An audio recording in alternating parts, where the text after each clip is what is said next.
The moors of Yorkshire are a wild and lonely place. Grey skies stretch on forever. The wind howls across the empty hills, a mournful sound. It whispers through the tough heather and whips around the few lonely stone houses. One of these houses is Wuthering Heights. It stands strong and dark against the weather, a place of secrets and storms. It was into this wild world that a strange boy arrived. He was not born on the moors, but he seemed to belong to them. He was as dark and untamed as the landscape itself. His arrival was the start of a story filled with passion, pain, and a love that would not die. One stormy evening, Mr. Earnshaw, the master of Wuthering Heights, returned from a long journey to Liverpool. He carried a bundle in his arms. It was not a gift for his children, Catherine and Hindley. It was a child, a dirty, dark-haired boy with eyes like black coals. Mr. Earnshaw said he had found him alone and starving on the city streets. He could not leave him there. He decided to bring the boy home and raise him as one of his own. He named the boy Heathcliff. No one knew where he came from. He was a mystery, a piece of the wild world brought inside the walls of the house. The family was not pleased. Mrs. Earnshaw was shocked. Hindley, the son and heir, hated the newcomer instantly. He saw Heathcliff as a rival, a dirty urchin who had stolen his father's affection. He was cruel to the boy from the very first night. But Catherine, Mr. Earnshaw's daughter, was different. She was a wild spirit herself, with a fiery temper and a love for freedom. At first she was wary of the silent, dark boy, but soon a powerful bond grew between them. They were two sides of the same coin, two wild souls who understood each other without words. Their connection was immediate and deep. Mr. Earnshaw loved Heathcliff like a son. He protected him from Hindley's jealousy and anger. This only made Hindley hate Heathcliff more. The house was full of tension. It was a battleground of love and hate, kindness and cruelty. Heathcliff learned quickly that life was a fight. He learned to be tough. He learned to hide his feelings behind a hard, silent face. But with Catherine, he was different. With her, he could be himself. He was not an outsider. He was not a stray. He was simply Heathcliff and she was Catherine. Together they found a secret world of their own, far from the judging eyes of the family. The moors became their kingdom. When life inside Wuthering Heights became too much, Catherine and Heathcliff would escape. They ran hand in hand across the heather-covered hills. They did not care about the rain or the wind. They were free. They were wild. They understood the soul of the moors, and the moors seemed to understand them. They would lie in the grass for hours talking of everything and nothing. They were more than friends. They were more than brother and sister. They felt they were the same person. Their spirits joined together as one. This bond was the only true happiness Heathcliff had ever known. But their childhood could not last forever. Mr. Earnshaw grew old and died. This was a disaster for Heathcliff. With his protector gone, Hindley became the master of Wuthering Heights. His cruelty knew no bounds. He treated Heathcliff not as a brother, but as a servant. He forced him to work in the fields from dawn until dusk. He made him sleep in the stables with the animals. He took away his lessons and his fine clothes. He tried to break Heathcliff's spirit. He wanted to turn him into a common laborer, to remind him that he was nothing but a dirty orphan from the streets.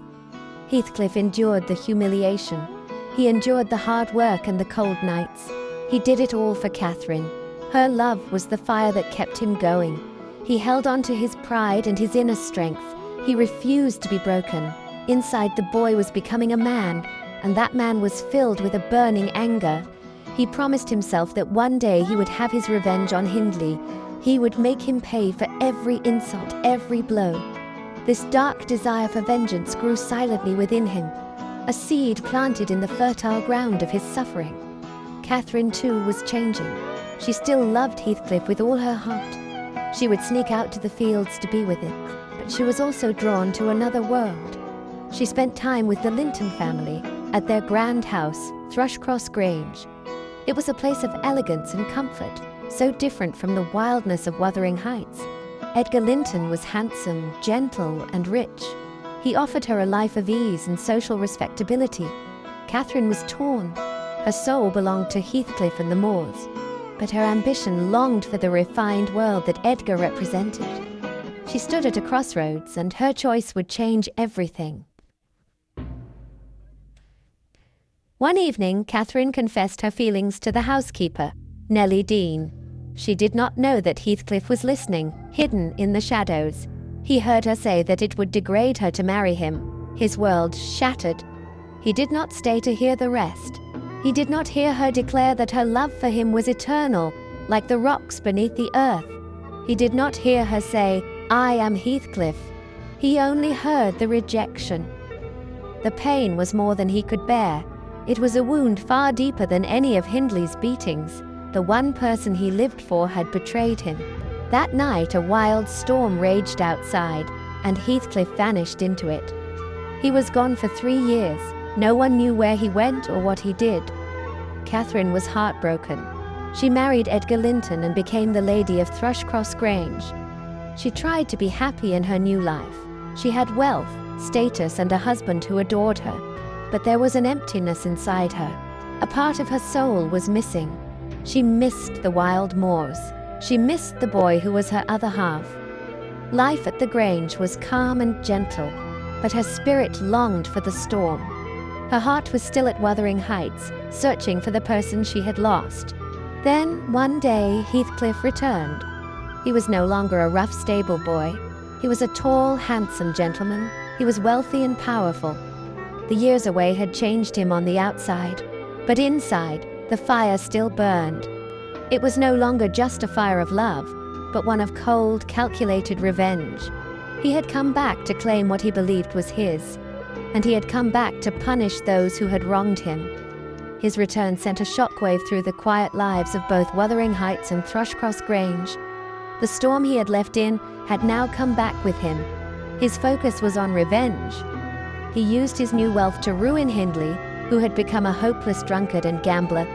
He took control of Wuthering Heights, the very house where he had been treated as a servant. But his true target was Edgar Linton.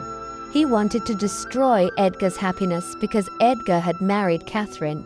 He saw Edgar as the thief who had stolen his life. Heathcliff's actions were cruel and methodical. He used everyone around him as pawns in his dark game. The love he once felt had twisted into a powerful and destructive obsession. Catherine was caught in the middle of this terrible conflict. Seeing Heathcliff again awakened all her old feelings. Her love for him was as fierce as ever. But she was married to Edgar. She could not escape the choice she had made. The tension between the two men tore her apart. Her mind and body grew weak under the strain. She was a wild thing trapped in a cage, and she began to waste away. Heathcliff's visits were full of passion and anger. Edgar's pleas were full of gentle worry. Catherine could not bear it. The storm of emotion was too much for her fragile health. Her decline was swift and tragic. She gave birth to a daughter, also named Catherine, but the effort was too much for her. Before she died, she had one last tormented meeting with Heathcliff. It was a scene of terrible love and regret. They clung to each other, blaming each other, forgiving each other. When she died, Heathcliff was utterly destroyed. He didn't weep. He howled like a wounded animal. He begged her spirit to haunt him, to never leave him alone. He could not imagine a world without her.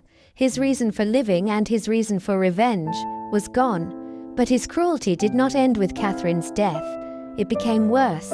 It was no longer driven by a plan for revenge, but by pure, unending pain. He wanted the world to suffer as he was suffering. He directed his bitterness towards the next generation. He took in Hindley's son Hareton and raised him as an ignorant farmhand, just as Hindley had done to him.